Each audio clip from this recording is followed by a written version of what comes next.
Today I'm going to be talking about how apprenticeships can help to take young, ambitious youth off the streets.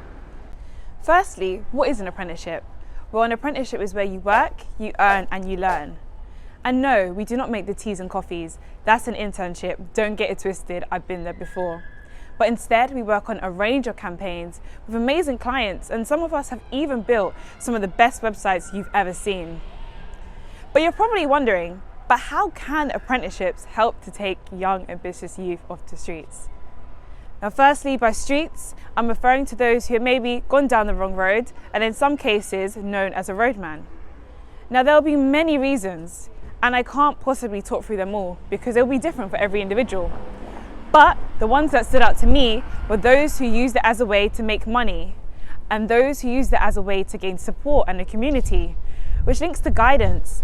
If you're not brought up with the best role models, it's probably a lot easier to go down the wrong roads, which reminds me of the saying, surround yourself with 5 billionaires and you'll become the 6th. And as a young black girl growing up in Croydon, I always thought, where would I find 5 billionaires, let alone become the 6th one? And then there's those who use it as a way to escape society's norms. And by that, I mean maybe they didn't get the GCSEs they needed in life. And as a result, anything they wanted to do after school, they probably heard, you do not have the minimum grades required to do X, Y, and Z, which probably would get very frustrating, I can imagine. But fortunately for them, the streets don't discriminate if you didn't get an A-star in GCSE. And those are just some of the many reasons as for why many young people, to them, the streets are the only place they feel they can make it somewhat in life. But what's interesting here is that apprenticeships can help with everything I just said. Apprenticeships can give you money because you're working, and they can give you support. You have your line manager, your coach, fellow other apprentices, and lastly, they can give you an education from level 2 all the way up to level 7. You see, my apprenticeship removed barriers and limitations for me. It's like it placed me from one environment into another, which I refer to as a system. And I mean this physically, but also mentally. I literally remember getting on the train from Croydon, going to London Victoria, looking out the window and seeing graffiti buildings change into big city buildings. And I just felt like I was on my way to greatness, which takes me to my first lesson. Sometimes the system you're in has a lot to do with how you're brought up to be, and in some cases, how you actually turn out to be. Now, I've got 2 examples. First one includes my brother, who's 14. When he was younger, he had the privilege of attending private school. My mum, raising a young black boy in South London, she wanted to give him the best head start possible. And in that private school, he was taught, if he knew the answer to a question, he should raise his hand and answer it, which I think is great. It builds confidence. Now, fast forwarding into state school years later, that wasn't seen as great. So much so, it was actually pulled up at parents' evening. Imagine you as a parent going to parents' evening and hearing that your child is distracting the class. You ask how, and they say to you it's because your child raises their hand too quickly to answer questions. Now, in my opinion, that doesn't make any sense. And if anything, that is knocking that individual's confidence. But I'm not here to talk about that too much today. My main point is that same thing, different system. And by same thing, I mean same brother, both schools, but different systems, private and state. My second example is a lot more relevant to what we're talking about today. Take person A. They're seen as a roadman or just someone doing illegal activity. It doesn't matter what you call them. Now, if you remove that for a second and you think about what it is they're actually doing, a lot of the time they're just managing clients and they're managing finances, and they have the confidence to do so. Now, if you take person B doing the exact same thing, so managing clients, managing finances, and has confidence to deliver, I don't know, a presentation, this person is your accountant or your finance director. Imagine that.